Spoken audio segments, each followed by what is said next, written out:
And we're live. Hello, everybody, and welcome to Forever Rugby on Forever Sports, but the Monday lunchtime news show.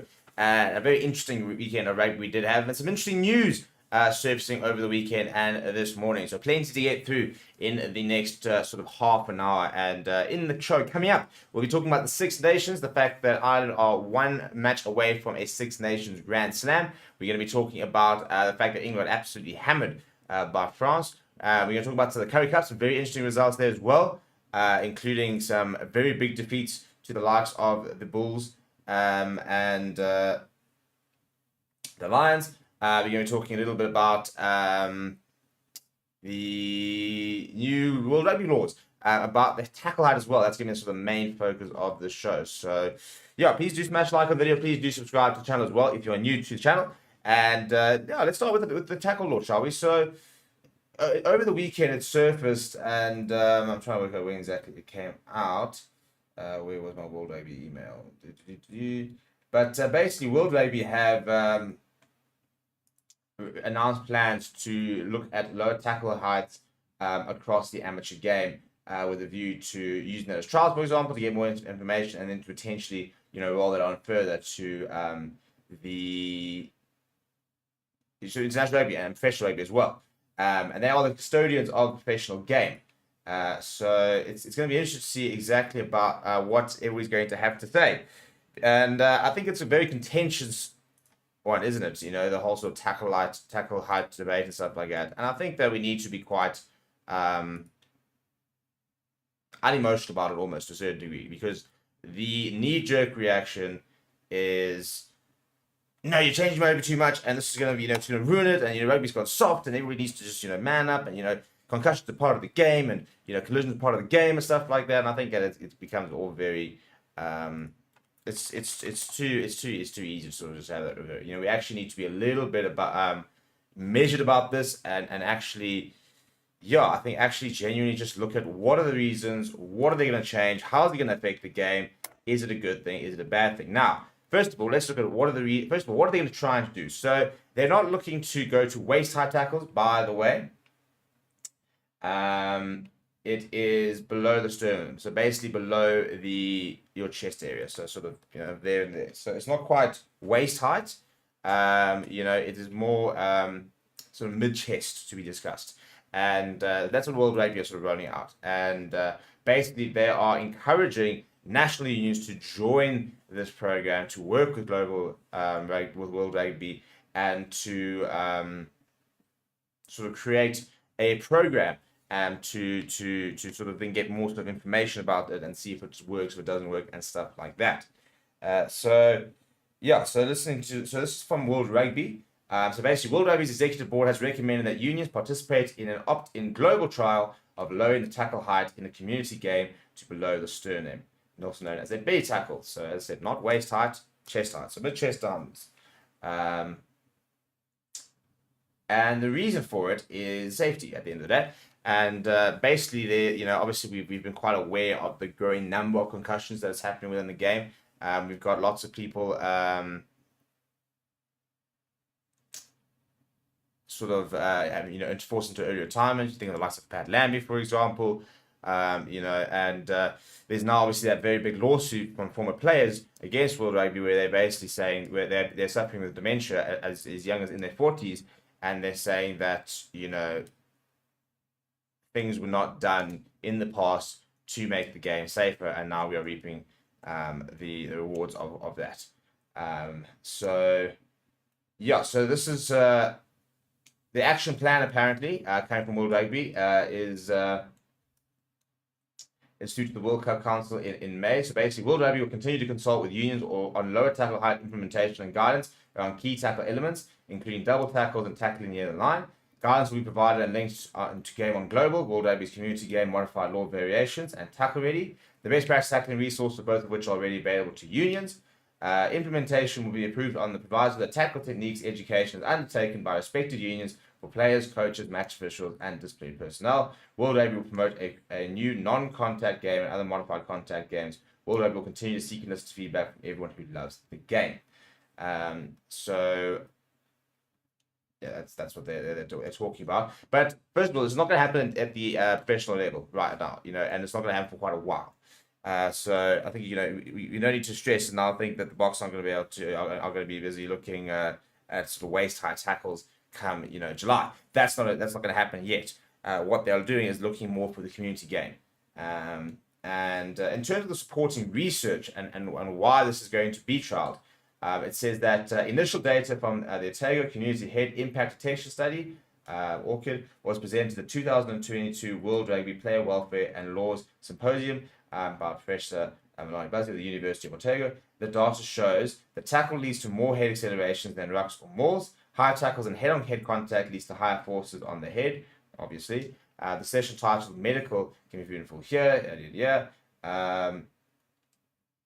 So World Rugby regularly publishes injury surveillance data for both elite and community games. This data shows concussion is the most frequent injury in the game. And there's a paper done about research from trials from South Africa, actually. And it says the paper sets out how a lower tackle height led up to a 31% reduction in concussions.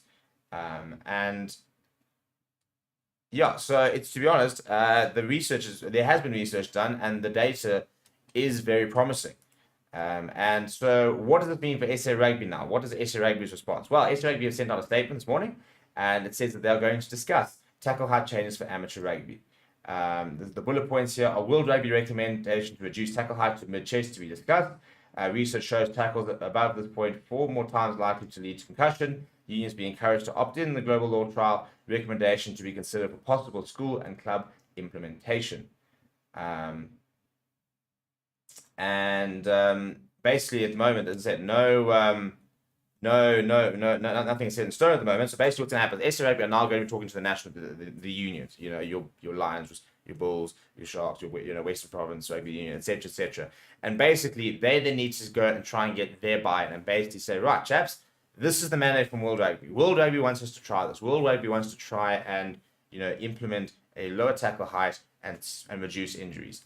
And it's hard to argue against it if we're being brutally honest. Because yes, we sit there saying injuries are part of the game, and everybody knows this, and everybody understands it. Everybody that plays rugby are quite aware that they might get injured. However, we are now talking about preventing concussion, which is head injuries and very much long-term potential injuries there.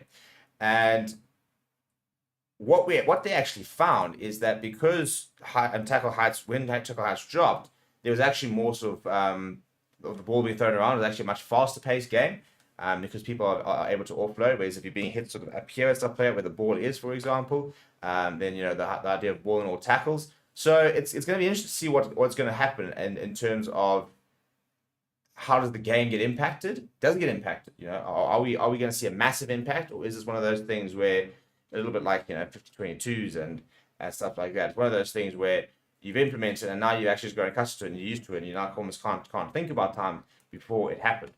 And at the end of the day, it might not work. And it's not coming to professional games. So I very much like the idea. I do think that there needs to be something done quite seriously about the rising number of concussions. Because at the end of the day, as I was saying, the community game makes up 99% of rugby. We're talking about clubs, varsities, schools, etc., non-professional rugby. And we need to make sure that the community game remains as big as it is and grows and develops. And therefore, we need people to want to play. So if you can find a way of making the game safer with a small tweak that does not impact on the quality of the product, being the match or the games and stuff like that, then why not? And I think it's a good move from SA Rugby to really sort of put pressure on the unions to opt in. I know Australia opted in as well, so they're going to be sort of part of the trial. And yeah, let's see what happens. And I think it'll be interesting to see if suddenly, I think, as I said, not going to happen at professional level. So it'll be interesting to sort of see if they start implementing at school level, for example, and maybe and clubs maybe advanced as well. And I think it would be a very good idea, especially at school level, especially at amateur rugby, where people are not necessarily as well conditioned as professionals are, or very different sort of levels of conditioning. It's not as well policed, for example, in terms of the quality of refereeing. There's lots of, for example, on school level, for example, there could be quite a lot of difference in, physical aspects of players. If you're looking at players in, sort of the early teens, stuff like that, development's very different. So you can have very big players, very small players. So anything that you can do to try and make it safer, we've got to do, don't we? We've got to make sure that parents want their kids playing the game. The parents are not scared to go and say to their kids, go play rugby. And not have to sit there thinking, right, well, my son's going to play rugby. If he becomes a special rugby player, that means that he's going to have dementia when it comes to his 40s. So, I think it's again, we don't know if it's going to work or not. We don't know how, but the early data does suggest it does make a big difference. And chances are it could also open up some different sort of complications. But until we try, we won't know what those complications are. And at the moment, all we are doing is just assuming what will happen without being able to sort of say what will happen. So I think it's a good thing, personally. I do think it's a good thing. I do think that, we do need a couple of tweaks. We need, something happening, and people need to see that things are happening actively to make the game safer. And again, I really don't subscribe to the whole nonsense where as soon as something like this happens, everybody goes around and says, oh, the game's gone soft. Especially at professional level, where the game is more physical now than it has ever been, in the history of sport. So, impacts are harder, players are bigger, fitter, stronger, and therefore injuries are on the up. And as I said, given the fact that concussion is the leading injury, in all these various games, that's something we really need to tackle. So for me, let's give it a go and see what happens. And I think that it could actually work quite well. But yeah, so jumping into the comments here, everyone's saying Chad's about to get hot. Yeah, I'm waiting for it. Charlotte says, off topic, does anyone think Spoon Course is not as big as or as fast as what we know him to be? To me, he's really looking too skinny. Is normally jacked. Anyone agree? Brandon saying he's agree. Yeah, look, I think to be fair, I think Spoon Course is probably a little bit behind conditioning wise. So yeah, I think give him a couple of months, and I think we'll probably see him getting back to being as fit and fast and powerful like we do know him. Everyone says, as long as there's proper consultation with players and agreement with players that looks like a good data gathering exercise, they need to find the data. I think that's exactly it. We won't know what will happen until you try. Jean says, every time World Rugby tries to fix a problem, they end up complicated with their own laws every time. Well, we can't just then say, well, we can't change anything because we're not good at it. Obviously, this is going to lead to head-on knee collisions. There's almost no data for this. Well, there is data. There's been trials. There've been trials in South Africa with it. You don't make a decision to change laws on almost no data. Well, how are you going to get the data? Because if we're not willing to try, it's literally a trial. It's literally being called a global law trial, and you have to have trials to get the data. Somebody has to be the guinea pig, and as I said, it's not the professional game that's the guinea pig. It is the community game. So, and again, somebody has to go. You do have to sit there going, right. Well, there are a couple of studies. There are studies. As I said, I can put links to various presentations and various papers and stuff like that in the description if people want to go and read more about it. But there have been studies. There's no doubt about it, and the initial findings are very good in terms of what happened. So. The one paper is done in South Africa, and there was between 800 and 900 male amateur student players, age 2021. Maximum legal tackle height load from line of the shoulder on the ball carrier to the line of the armpit. So that was up to here, and already it was already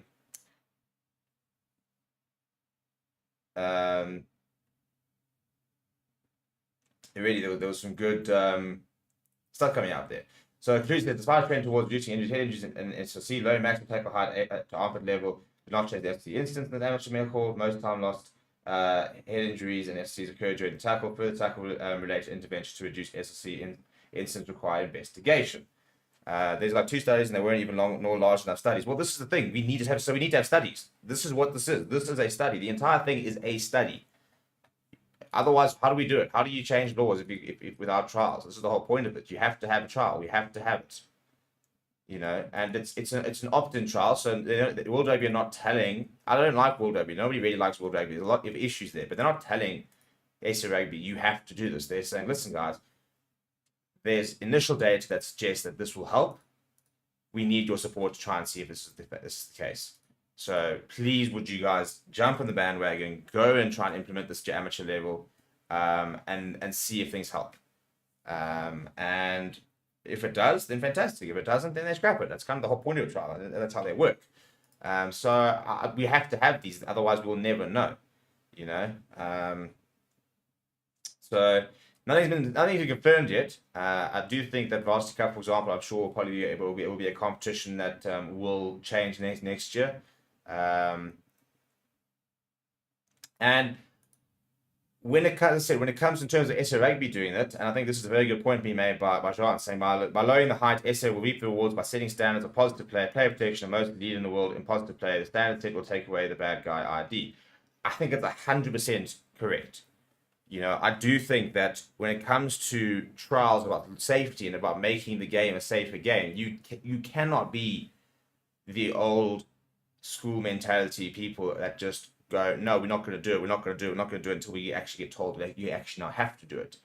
So I do think that we need to be proactive about this. I do think that you've got an opportunity. You have to say, right, there's a now big mandate and there's a big call to make the game safer. We're going to be at the forefront. We are going to say we are going to embrace it. We're not going to complain. We're not going to bitch and moan about it. We're going to embrace it. We're going to implement. We're going to see how we can help make the game, which is so popular and so important to South Africans and to the South African communities.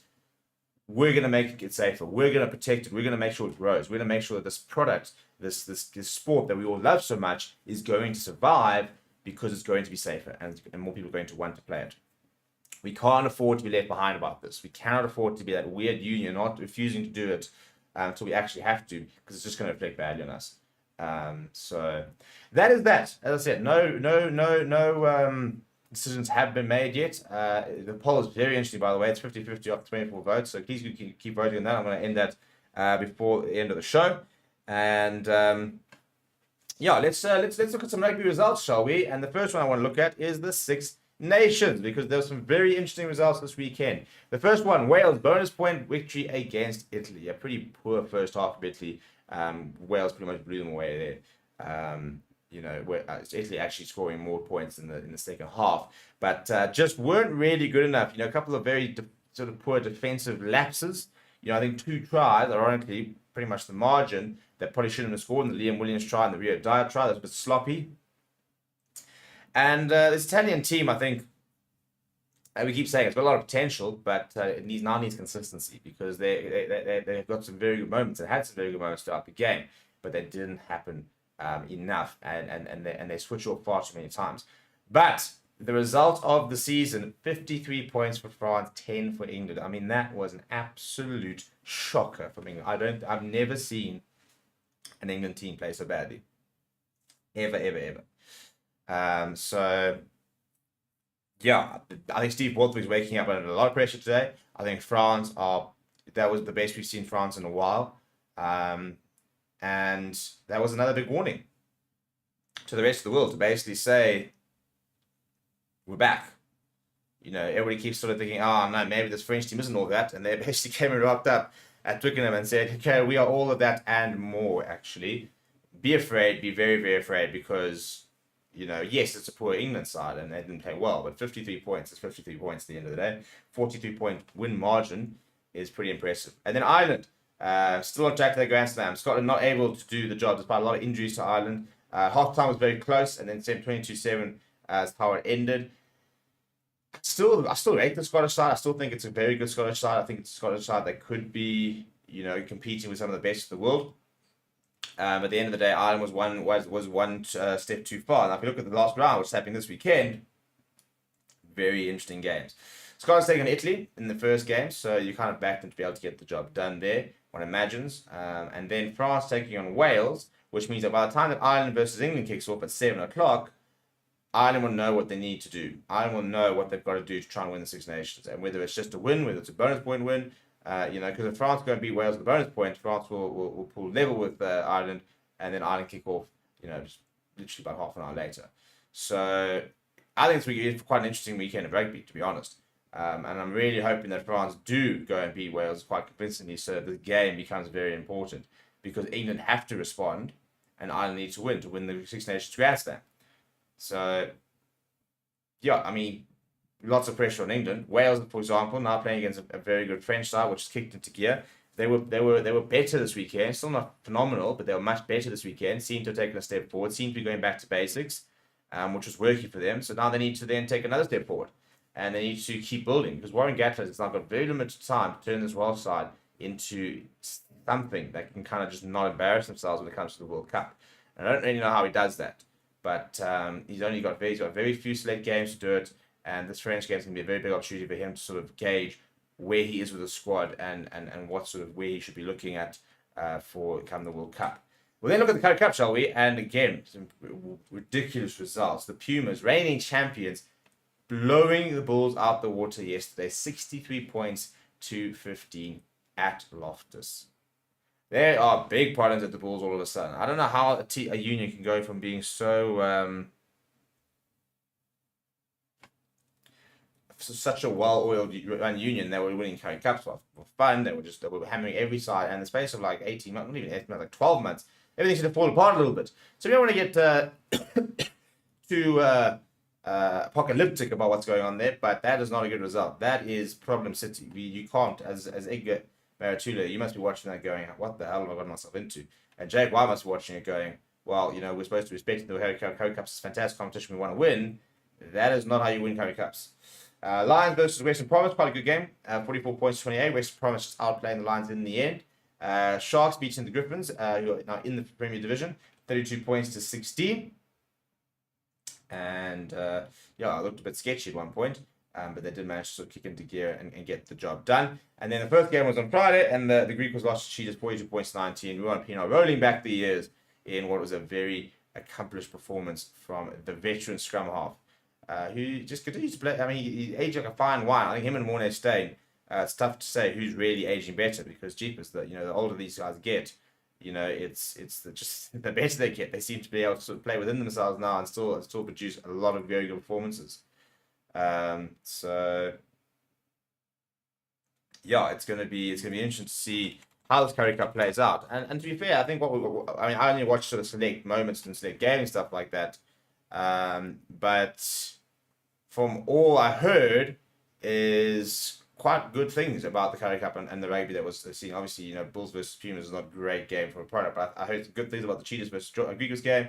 Apparently, the Lions versus West Province quite entertaining. Sharks versus Griffins. I mean, that's quite a nice scorecard for Griffins to be able to get some points. Good to see them into the competition now. So hopefully, we will actually have a decent product on the field. The question is now, will we be able to sustain it, and will people be able to get involved? Will people then go and start watching it? Will people really sort of back the Currie Cup and go and watch the Currie Cup? I don't know if they will, but the first step to improving the competition is making sure that it's entertaining and that's competitive. So hopefully, this was off to a good start. So if we then look at the log and see exactly what's cooking there, obviously the Pumas right at the top, with a very impressive points difference as well. Just going to put it at the bottom here. There we go. Right, so you've got the Pumas on the top there. They've got 5 points. In fact, every team getting a bonus point win, by the way. So the top 4 is the Pumas, Cheetahs, Sharks, Western Province, all there on points difference. So Sharks and Western Province are actually very much tied third. The Lions, they get a bonus point. They got a scoring 4 tries, so they're the only loser. They got to lose the bonus points, and then the Griffins, Greekers, and Bulls occupying those bottom spots there. Quite cool to see the Pumas being able to sort of really kick on from last season and not just sort of be a one season wonder and start really badly, and everybody goes, oh, okay, well, normal programming has resumed. So good of them under a bit more pressure now to perform, and they did perform yesterday. So hopefully they can keep that up. And I think a really competitive Puma side will do the competition and SA Rugby a lot of good. A lot of Springboks come out of that Puma setup over the years. So they're an important side to South Africa, and hopefully they keep progressing and getting better and better so that it can become quite a big union. So yes, the Griffins are based in Volcom. They've got a little 17,000 seater there. They play out the Northwest Stadium. I think the Boks actually played a game there, didn't they?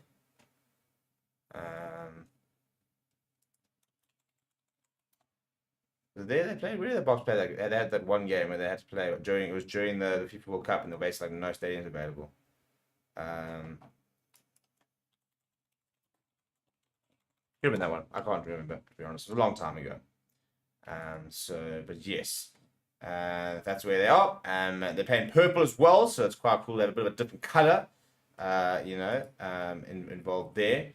So and cool to see another team, and hopefully some now new faces, fresh faces that we didn't know, and now we do. But yeah, we're gonna wrap it up there. So to recap, yeah, World Rugby have basically asked national unions to participate in a lower level tackle study, to loading the tackle from shoulder line up to sort of below the sternum, so above there, below. And SRB have indicated that they will hold discussions with the local unions about implementing it at the amateur game and a community game, which I think is a very good thing. We looked at some of the Six Nations result, Ireland on the verge of a Grand Slam, and then the Pumas off to the perfect start in their title defense after hammering the Bulls. Was it 63 points to 10 or whatever it was? I think it was about that, or 15 or 12, or where's my Currie Cup results gone? 63 points to 15. So not a good time to be a Bulls fan. But in terms of the poll, when it ended now, a very, very close poll, interestingly enough. So I actually don't know where we've gone. So 51% of people have said, yes, they should lower it in amateur rugby. Once again, it's amateur rugby. It is not in professional rugby just yet. And yeah, that's not going to change anytime soon at this stage. It is for a trial. It is to see what will happen. It's to see if it'll help. And if it does help, then maybe they'll implement it further up. And at the end of the day, if it's a good thing and it's a good addition to the game, why wouldn't we want to continue to try and look at improving the game? But we have to have the studies, we have to have the trials to be able to gather the data, which can then help them make informed decisions. We'll see you guys tomorrow, and please do smash like on the video. Please do subscribe to the channel as well. Thank you very much for jumping in, and I will see you guys all next time.